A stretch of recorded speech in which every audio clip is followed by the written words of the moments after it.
আসসালামু আলাইকুম, সবাইকে শুভেচ্ছা জানাচ্ছি। মাসুম মাহবুব। ঈদ মোবারক। বাংলাদেশ সহ যে দেশগুলোতে আজকে পবিত্র ঈদুল আজহা উদযাপিত হচ্ছে এবং একদিন আগে যেসব দেশে ঈদুল আজহা উদযাপিত হয়েছে, সকল আমার প্রিয় মুসলিম ভাইদের শুভেচ্ছা। ঈদ মোবারক। যখন ঈদের খবরটি দিতে বসছি, তখন আমাদের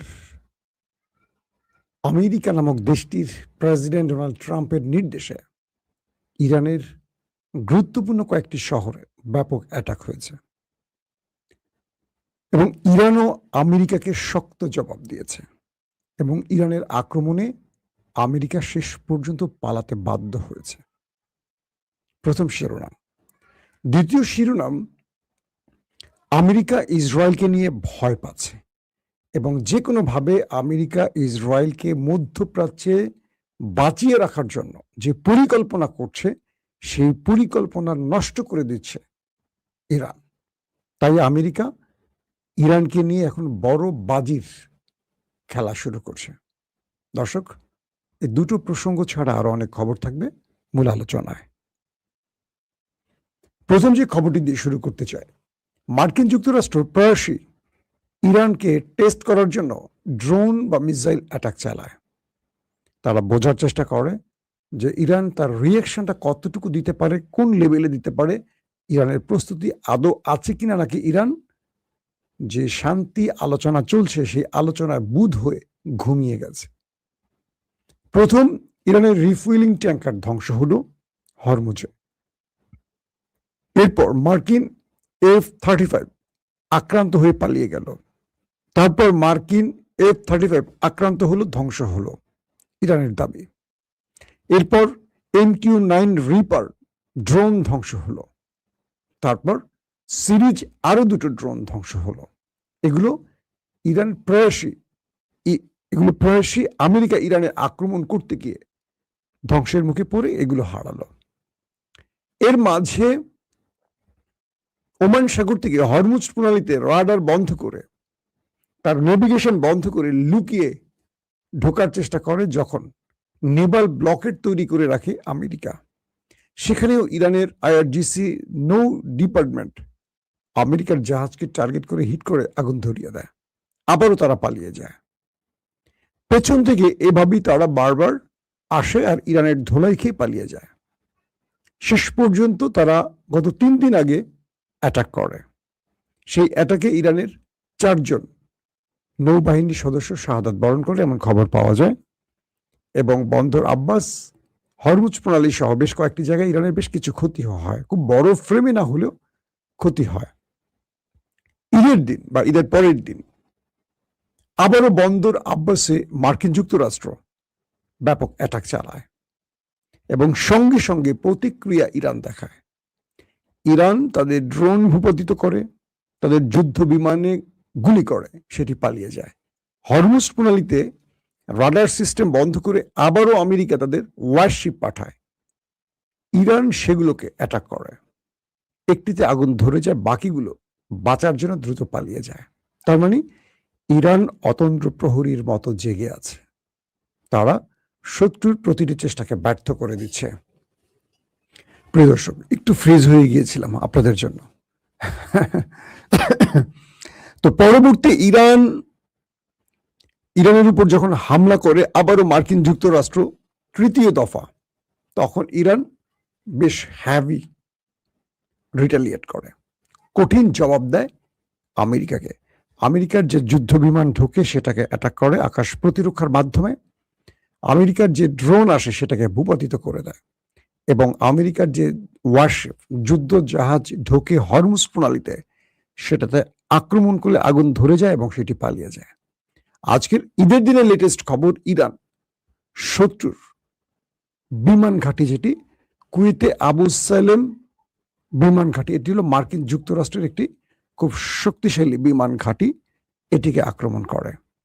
তবে এই আক্রমণের ব্যাপারে ইরানের IRGCর স্পষ্ট বক্তব্য হলো তারা দেখেছে ওই বিমান ঘাঁটিটি ব্যবহার করেছে মার্কিন যুক্তরাষ্ট্র, অর্থাৎ কুয়েতের আবু সালেম বিমানবন্দরটি বা বিমান ঘাঁটিটি আমেরিকা ব্যবহার করার কারণে সেখানে শক্তিশালী আক্রমণ করে ইরান, এবং কয়েকটি সূত্র দাবি করেছে সেখানে মার্কিন ঘাঁটির ব্যাপক ক্ষয়ক্ষতি হয়েছে, যদিও আমেরিকা সেখানকার হতাহতের কোনো খবর প্রকাশ করেনি। মার্কিন যুক্তরাষ্ট্রের যুদ্ধ পরিচালনাকারী সংস্থা বা টিম সেন্টকম তারা বলছে ইরান যুদ্ধবিরতি লঙ্ঘন করছে। অর্থাৎ তার বক্তব্যে এটি বোঝা যায় ইরানের উপর স্বেচ্ছায় স্বপ্রণোদিত হয়ে আমেরিকা যে অ্যাটাক করছে এটা যুদ্ধবিরতি লঙ্ঘন না, এটা তাদের বৈধ অধিকার। কারণ আমেরিকা বড় রাষ্ট্র, শক্তিশালী রাষ্ট্র, তারা যাকে খুশি তাকে মারতে পারবে, যাকে খুশি তাকে শেষ করতে পারবে, নিষেধাজ্ঞা দিতে পারবে, কোনো বিষয় না। কিন্তু মার খাবার পর কেউ জবাব দিবে, সেটি হবে মানে মার খাওয়ার পর আপনি যখন পাল্টা অ্যাটাক করবেন বা মার থেকে বাঁচার জন্য নিজেকে সেভ করবেন, তখন হবে যুদ্ধবিরতি। আরে বাবা, কি চমৎকার ডেমোক্রেসি মার্কিন যুক্তরাষ্ট্রের। সেনকমের এই বক্তব্যটির পর ইরান বলছে আমরা যুদ্ধবিরতি লঙ্ঘন করিনি, যুদ্ধবিরতি লঙ্ঘন করেছে আমেরিকা। তারা বারবারই প্রতারণা করছে। তারা আমাদের সাথে যখনই আলোচনায় বসে, আলোচনা চলাকালীন সময়ের মধ্যে অ্যাটাক করছে, আবার তারা বাইরে বলছে তারা আলোচনার জন্য উদ্গ্রীব। প্রেসিডেন্ট ট্রাম্প বলছেন ইরান একটি ডিল চায়, চুক্তি চায়। ইরান আমাদের সাথে একটি ডিলের জন্য মুখিয়ে আছে, উদ্গ্রীব হয়ে আছে। কে বলছে? পৃথিবীর সবচেয়ে বড় মিথবাদী, বাকিটা তিনি বলছেন ইরান নাকি তাদের সাথে ডিল করার জন্য ব্যস্ত হয়ে আছেন। অথচ তুর্কির, পাকিস্তানের, মিশরের, কাতারের পা ধরছে ডোনাল্ড ট্রাম্প। কারণ আমেরিকার সাথে কোনো ডিল করতে চায় না ইরান। ইরান চায় যুদ্ধের মাধ্যমে ফয়সালা হোক। কারণ 40 দিনের যুদ্ধে আমেরিকা পরাজিত হয়েছে, ইরান নয়। এখন সেই আমেরিকা প্রেসিডেন্ট ডোনাল্ড ট্রাম্প বলছেন ইরান তার সাথে আলোচনা মানে ডিল করতে উদ্গ্রীব হয়ে আছে, অথচ নিজে উদ্গ্রীব হয়ে আছে, এটা স্বীকার করছেন না।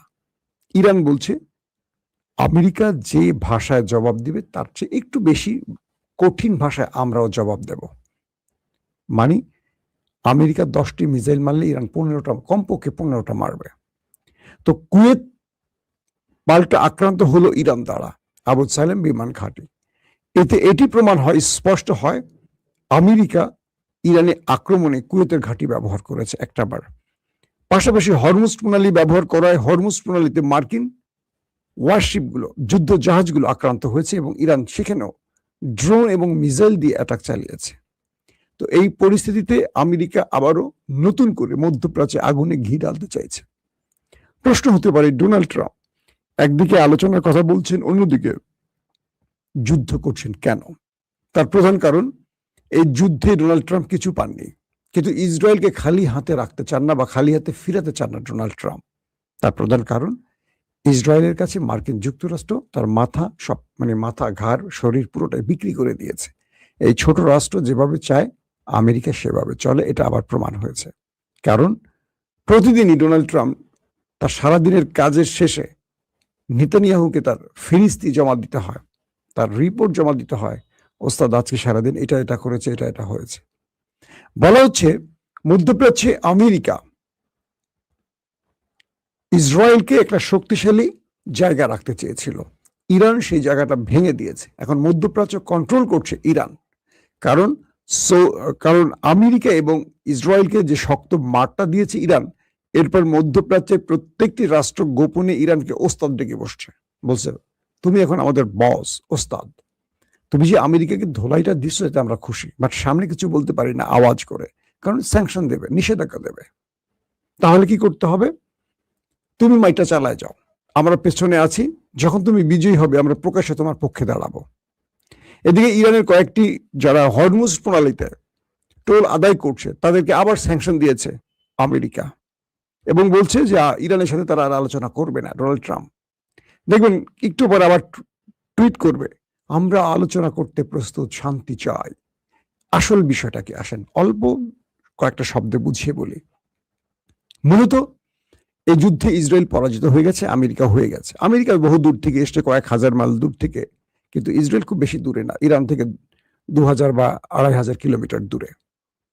তো ইসরায়েল এই যুদ্ধে কিছু পায়নি এবং ইসরায়েল মধ্যপ্রাচ্যে তার অবস্থানকে হারিয়ে ফেলেছে। ইউরোপ, আমেরিকা ইসরায়েলকে এবার লাল কার্ড দেখিয়েছে, কেউ এগিয়ে আসেনি। এবং ইন্টারেস্টিং ব্যাপার, সৌদি, পাকিস্তান, কুয়েত, কাতার, এরা কেউ আমেরিকার অনুরোধ বা ডোনাল্ড ট্রাম্পের অনুরোধ রক্ষা করেনি।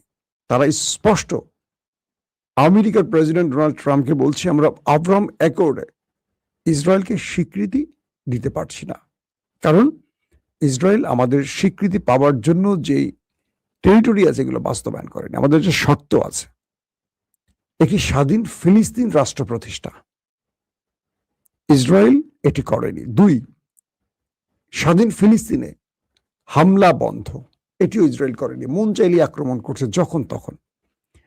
তো ডোনাল্ড ট্রাম্প খুশি হতে পারেননি।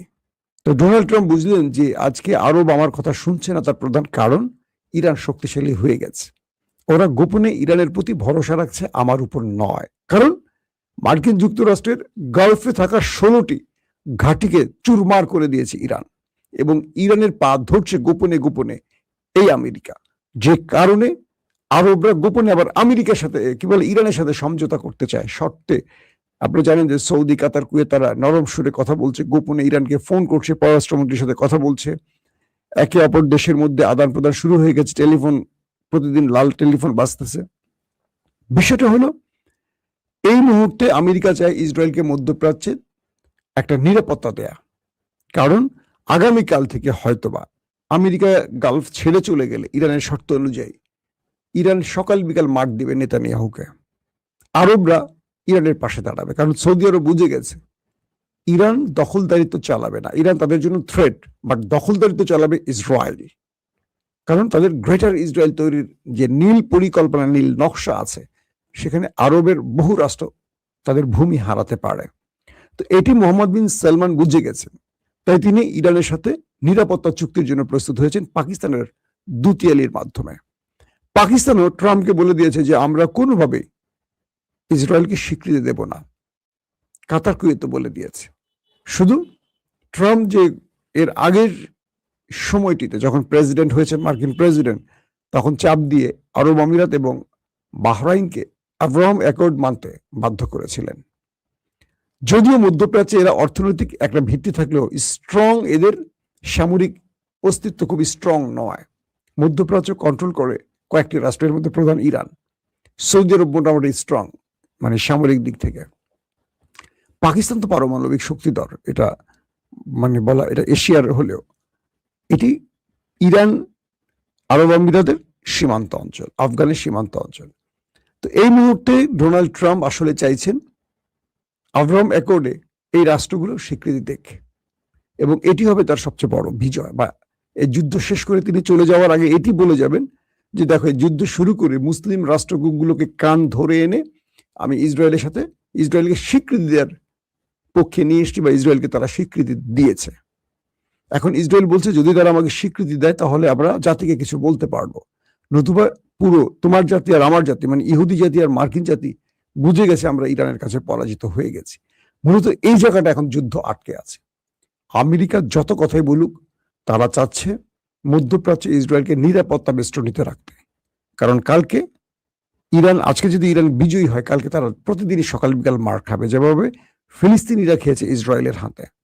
ইরান প্রতিদিনই মোটামুটি তার যে প্রক্সি বাহিনী আছে, হুতি, তার হিজবুল্লাহ বাহিনী, এদেরকে দিয়ে মোটামুটি, তারপর ইসলামিক রেজিস্ট্যান্স, এদেরকে দিয়ে ধোলাই চালাবে। আর আরবদের ভেতরে আমেরিকার সবচেয়ে বড় চেষ্টা এখন আরবদের সাথে ইরানকে কোনোভাবে মিত্রতার বন্ধনে আবদ্ধ হতে দেবে না। অর্থাৎ এখন যে পাকিস্তান বা তুরস্ক বা মিশর, গোপনে, মিশর না তুরস্ক, গোপনে গোপনে চেষ্টা করছে ইরানের সাথে মধ্যপ্রাচ্যের আরব রাষ্ট্রগুলোকে, গালফ কান্ট্রিগুলোর যেটা সম্পর্ক বৃদ্ধি করতে চায়, তাদের মধ্যে যে একটা ঐক্যবদ্ধ মধ্যপ্রাচ্য তৈরির যে চেষ্টা করা হচ্ছে, এটাকে ট্রাম্প ভেস্তে দিতে চান। কারণ ট্রাম্প মনে করছেন ইরানের সাথে বা ইরানের প্রতি আরবের ভয় কেটে গেলে গালফ ছেড়ে চলে যেতে হবে, পেট্রো ডলারের দেশ ছেড়ে যেতে হবে আমেরিকাকে। আর এই অঞ্চল আমেরিকা ছাড়লে ইসরায়েল শেষ, ইসরায়েল নামক রাষ্ট্রটি হারিয়ে যাবে। স্পষ্ট বার্তা, এখানে কোনো প্যাচ নাই। আমেরিকা গালফ ছাড়া মানে ইসরায়েল শেষ। কারণ আরবের চারদিকে আরব, মাঝখানে ইসরায়েল। আমেরিকা বহু হাজার মাইল দূর থেকে এসে ইসরায়েলকে বাঁচাতে পারবে না। ইরান কয়েক ঘন্টার সময় নিয়ে, এক পাকিস্তান যদি চিন্তা করে, এক পাকিস্তান বলছে আমি চ্যালেঞ্জ করে, কয়েক ঘন্টা ইসরায়েল দখল নিতে পারবে। পাকিস্তানের এয়ারফোর্স, পাকিস্তানের পারমাণবিক প্রযুক্তি বা পাকিস্তানের সেনাবাহিনী এতটাই স্ট্রং, যারা মধ্যপ্রাচ্যের ভ্যানগার্ড যাদেরকে বলা হয়, যাদের সাথে তুরস্ক, কাতার, কুয়েত চুক্তি করতে চায়, আর সৌদি আরব তো করিয়ে ফেলেছে। তো এই পরিস্থিতির মধ্যে আমেরিকার চেষ্টা হলো ইরানের যে এখন বারবারই আক্রমণ করছে, আবার ইরান যে পাল্টা জবাব দিচ্ছে, এর একটাই অর্থ, আরবকে চাপ দিয়ে আব্রাহাম অ্যাকর্ডে একটা সাইন করাতে চাচ্ছে। মূলত এটাই হলো ডোনাল্ড ট্রাম্পের ফাইনাল রাউন্ডের খেলা। এই খেলা যদি হেরে যান, বিশ্বাস করা যাচ্ছে হেরে যাবে, কারণ আরব ইরানের সাথে যে সমঝোতা আলোচনা চলছে, এটা খুব এগিয়ে যাচ্ছে সামনের দিকে, এবং খুব শীঘ্রই একটা বড় যুদ্ধ তৈরি হতে পারে। কারণ ট্রাম্প এবং নেতানিয়াহু কিছু পাচ্ছে না, তার ঝুলি পুরোটাই খালি। একটা কিছু লাগবে আগামী দিনে জাতিকে বোঝাবার জন্য যে এটি চেয়েছিলাম, এটি পেয়েছিলাম। না ইউরেনিয়াম পাচ্ছে, না ব্যালিস্টিক প্রোগ্রাম ধ্বংস করতে পারছে, না রেজিম চেঞ্জ ঘটাতে পারছে, কিচ্ছু পারে নাই। এত বিশাল খরচ করে আমেরিকা যদি কিছু না পায়, ট্রাম্প আর নেতানিয়াহু তার জাতিকে আসলে কি বলবে? আবারও ঈদ মোবারক। আল্লাহ হাফেজ।